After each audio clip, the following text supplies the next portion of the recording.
Hunters of the silent forest. Dawn crept slowly over the ancient forests of North America. Mist clung low to the ground, weaving between towering conifers and thick ferns. The forest was alive with quiet movement. Small creatures stirred, insects hummed, and distant calls echoed through the trees. Something watched from the shadows. A pair of sharp, amber eyes glinted beneath the cover of leaves. Deinonychus crouched low, muscles coiled tightly beneath feathered skin. It was not large like the giants of the plains, but its body was built for speed, balance, and deadly precision. Curved claws flexed silently against the soil, including the infamous sickle-shaped talon raised slightly from the ground. It was not alone. A faint rustle to the left. Another Deinonychus shifted position, signaling with a quick tilt of the head. Farther back, two more shapes moved in perfect silence. The pack was complete. Ahead, a herd of medium-sized herbivores grazed near a clearing. They were alert, but unaware of the danger tightening around them.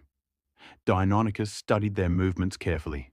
The rhythm of steps, the spacing between individuals, the slight limp of one lagging behind. That one would fall first. A low clicking sound passed through the undergrowth. It was not random. It was language. The pack spread out, ghost-like, each hunter knowing its role without hesitation. One moved upwind, another circled wide to cut off escape. Deinonychus remained still, the mind behind the movement, calculating distance and timing. This was not brute force. This was intelligence. A bird screamed suddenly, and the herd shifted nervously. Deinonychus's heartbeat quickened, but it did not rush. Patience was survival. Mist rolled thicker through the trees, masking movement and scent alike. Then, a sharp signal. The forest exploded into motion, eyes in the shadows. The forest did not return to silence after the kill. Deinonychus tore strips of flesh with quick, efficient movements, head constantly lifting between bites. Around it, the pack fed in turns, never crowding, never losing awareness. This was not hunger-driven chaos. It was discipline shaped by countless hunts. A branch cracked somewhere beyond the mist. Deinonychus froze. Every muscle tightened as the pack reacted instantly. Feeding stopped. Heads lifted, tails stiffened. The forest seemed to hold its breath. The sound came again, heavy, deliberate, not prey. Deinonychus stepped back from the carcass and released a low warning call. The pack spread subtly, forming a loose semicircle. Feathers bristled along their necks as eyes searched the undergrowth. Then the trees parted. A massive theropod emerged slowly from the shadows, its presence bending the forest around it. Its steps were deep and heavy, crushing ferns beneath its weight. This was a hunter built for dominance, not silence. The pack did not charge. They watched. Deinonychus tilted its head slightly, studying the intruder. The giant predator's eyes locked onto the carcass, then flicked to the smaller hunters. It did not roar. It did not rush. It assessed. The message was clear. Leave or be crushed. Deinonychus clicked softly. Two pack members slipped away into the trees, unseen. Another moved closer to the giant's flank, careful to stay just outside striking range. The forest floor shifted as the giant stepped forward, jaws parting to display rows of heavy teeth. The scent of blood and dominance rolled through the air. The trap of thorns. Days passed, and the forest changed. Rain soaked the ground, turning soil slick and heavy. Fallen leaves hid uneven roots and sharp stones beneath. Deinonychus moved through it all with ease, every step memorized through experience. The pack stayed close now, tighter than before, alert to every sound. They had not forgotten the giant. Tracks told the story clearly. Deep footprints near the river, crushed undergrowth, broken saplings. The massive predator had claimed the area as its own, feeding without challenge. Deinonychus observed from a distance, mind working constantly. Direct conflict meant death, but the forest offered other weapons. Near the river, lay a narrow corridor thick with thorny bushes and fallen logs. Large bodies struggled there. Speed became useless. Balance failed. Deinonychus clicked softly. The pack understood. At dawn, the giant returned to drink. Deinonychus appeared briefly at the edge of the clearing, just long enough to be seen. The giant roared and charged instantly, anger overriding caution. Deinonychus ran, not in panic, but in control. The chase moved exactly as planned. The giant followed, crashing through brush, snapping branches, confidence fueling reckless speed. Deinonychus darted through narrow gaps, slipping between thorns without slowing. Then the corridor closed. Rule of the clever. The forest breathed again. Birdsong returned to the canopy, cautious at first, then confident. Small creatures emerged from hiding, sensing the absence of crushing footsteps and thunderous roars.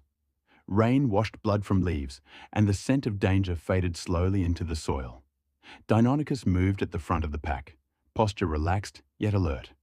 Scars traced along its arms and neck, marks of experience earned through survival. The pack followed in perfect rhythm, each member watching, listening, learning. They did not celebrate. Victory in the forest was quiet. At the riverbank, fresh tracks told a clear story. The giant predator had passed through once more, but it had not stayed. Its prints were uneven, deeper on one side, leading away from the forest and toward open plains. Deinonychus studied the marks carefully. The threat was gone. A low, satisfied call passed through the pack. Not triumph, confirmation. The forest had chosen its rulers, not through size, but through intelligence and unity. Hunting resumed. The pack targeted wisely, never pushing too far, never wasting energy. Each successful hunt strengthened bonds and sharpened coordination. Young members observed closely, mimicking movements, memorizing signals. Knowledge was power. At dusk, the pack rested beneath towering trees. Sunlight filtered through branches, painting shifting patterns across feathered bodies. Deinonychus stood watch from a fallen log, eyes scanning the forest edges. Nothing challenged them now. The forest belonged to the clever. Deinonychus tilted its head upward and released a soft call. One not of warning, but of presence. It echoed gently through the trees, a signal to all who listened. Legacy of the silent hunters. Morning light filtered softly through the forest canopy, painting the ground in pale gold. Mist drifted between the trees as the world awakened once more. Dew clung to leaves and feathers alike, shimmering briefly before fading into warmth. Deinonychus stood at the edge of a high ridge, overlooking the forest below. From here, everything was visible: the winding river, the dense undergrowth, the distant movement of grazing herds. The land stretched wide, ancient and alive. It was a place of constant change, yet bound by rules older than memory. The pack gathered behind, silent and steady. No words passed between them. None were needed. Deinonychus watched the forest with calm focus, not as a conqueror, but as a guardian shaped by necessity. It understood now what survival truly meant. Not domination through force, but balance through intelligence. Below, a small herbivore herd moved cautiously through the trees. Deinonychus observed their spacing, their alertness, the strength of the group. Today, the pack would hunt, but only when the time was right. Patience ruled. A breeze stirred the canopy, carrying distant scents and faint echoes. Somewhere far beyond the forest, the wounded giant still lived, bound to open lands it could control. The boundaries were clear now. The forest belonged to the clever hunters. Deinonychus released a soft call, and the pack responded instantly. They moved as one, slipping into the trees with practiced ease. Feathers blended into shadow. Claws touched earth without sound.